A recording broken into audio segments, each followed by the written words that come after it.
Pembelajaran sastra di SD. Pengertian sastra. Sastra adalah sebuah karangan yang menggunakan bahasa khusus. Kekhususannya terlihat pada perbedaan bahasa sastra dengan bahasa ilmiah. Tujuan pembelajaran sastra di SD.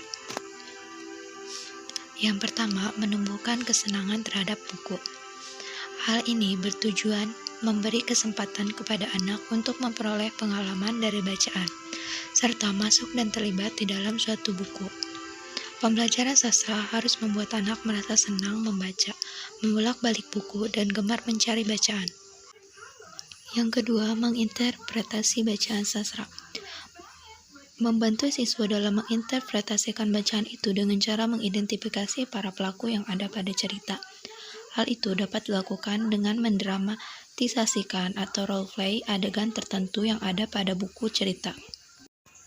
Yang ketiga, mengembangkan karya bersastra. Anak-anak yang masih berada di sekolah dasar juga harus diajak mulai mengembangkan kesadaran pada sastra. Selama siswa berada di sekolah dasar, mereka mengembangkan pemahaman mengenai bentuk sastra yang berasal dari berbagai aliran sedikit demi sedikit. 4. Mengembangkan apresiasi. Sasaran jangka panjang pengajaran sastra di SD ialah mengembangkan kesukaan membaca karya sastra yang bermutu. Terdapat 3 tahap urutan dan perkembangan yang ada dalam pertumbuhan apresiasi.